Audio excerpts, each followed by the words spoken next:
Hello, everyone. Welcome to First Take exclusively on YouTube. I am Shae Cornette. Chris Canty and Jeff Saturday here with us as well. We're going to get right to it. Let's go to the NFL because the season officially in the books. The Seahawks were the last team standing. They took home that Lombardi trophy after entering the season with 60-1 odds to actually win the Super Bowl. And there they go. They went on and did it. If one of you said they were going to do that last year, I would have called that a bold prediction. Let's do one for this upcoming season. CC, you go first. What you got? Nick Sirianni's last year in Philadelphia. Listen, the NFC East only has one repeat champion over the last 2 decades, and that's the Eagles 2024 and 2025. I don't think they're going to do it another year in a row.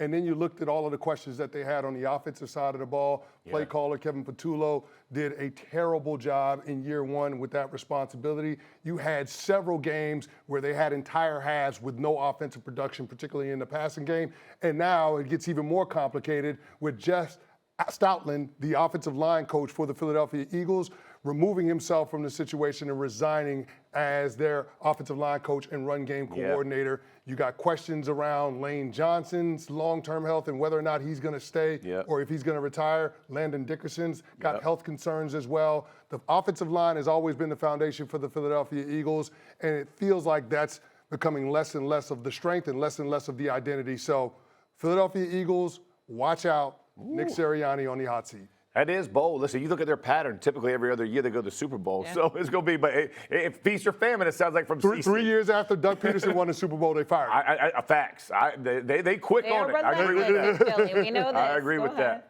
I'm going to go Puka Nacua going over 2,000 yards receiving. And I know they got Adams. They have a plethora of players who can make plays at the tight end spot. 2 running backs can do it. But I just think Matt Stafford, there will be a sense of urgency in this offense. And Stafford coming back, announcing it as he's getting the MVP with all his daughters there was pretty sick, in all honesty. I mean, that's a great way to say I'm coming back. You saw the elation on everybody's face. They will be pressing it. They will be pressing the offense, knowing they got to put up points. Their defense kind of stalled on them at the end of the year. That'll be a point of emphasis, but make no mistake, Sean McVay wants to get this thing done offensively, and I think Puka is the lead of that offense. Can I give one? And this might not be a total bold prediction, but that Patrick Mahomes becomes the comeback player of the year next year. I don't know that he'll play week 1, but maybe if he plays week 2 and beyond, he's proven to be pretty durable. Yeah. We know what this Chiefs can do, and they've never entered a season with this kind of chip on their shoulder based off of what they did last year. So I'm going to go Patrick Mahomes to win comeback player of the year. Let's go to another quarterback. That would be Drake May. He led the Patriots to the Super Bowl in only his 2nd season in the league. Came in 2nd in MVP voting, but he's not the only young quarterback who has stepped up his game. This season, there were 9 quarterbacks aged 25 or younger who started at least half of their team's games, and 5 of them made the playoffs. So which young QB would you most want to start a franchise with, Jeff Saturday? Whew, that's going to be tough. No, it ain't. You a Tar Heel. Come on, man. That's what I was about to say. Tough. I got to go Drake May. I mean, I can't go away from my Tar Heel. Just went to the Super Bowl. I know it was a struggle in the playoffs, but Drake May is going to have to be my guy. Look, I love what he did this season. I thought he earned MVP throughout the season. I love the way he played. Tough-minded kid. They had two players on the left side of the offensive line that were rookies that started. He's a second-year player. I think the sky is the limit. I love what he does. He can run it. He can throw it. He makes good decisions. He made significantly better decisions this year than he did the year before. I expect him to take another leap with Josh McDaniels as his OC and Mike Vrabel as his head coach. That's where I'm at. I like it. Listen, Drake is absolutely a phenomenal player, and I am wildly impressed with what he was able to do in year 2. But I'm even more impressed with what I saw from Caleb Williams in terms of the growth as an individual player and how that translated to team success. The Chicago Bears are not the New England Patriots. Patriots are a functional franchise. The Bears were not. But it seems like they're buttoned up now with Ben Johnson and now this version of Caleb Williams.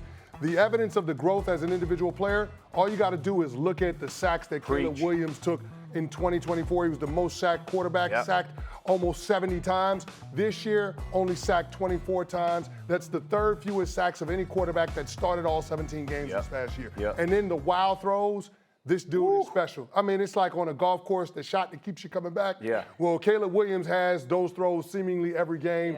The throw to Rome Odunze and the Packers win in the playoffs. The throw to DJ Moore and the Packers win in regular season. The throw that he made to Cole Kmet to force overtime against the Rams. Yeah. The dude is special. Yeah. There are throws that he can make that nobody else in the league can make. And that's why I'm bullish on Caleb Williams and what he can be under Ben Johnson. I love that you started with the drive killers that he got rid of, the sacks. I think part of Drake May's maturation next year will be that similar thought process. Get rid of the ball. Sometimes the best play is to dump it off so that we can punt. Don't end drives with sacks and take an unnecessary hit. I love the Caleb Williams call. Now, if we could just get a little more depth on the offensive line, a pass rush, we will be in business next year. Thank you for watching First Take exclusively on YouTube. Make sure to tune in weekdays on ESPN at 10 a.m. Eastern. We'll see y'all tomorrow. See ya.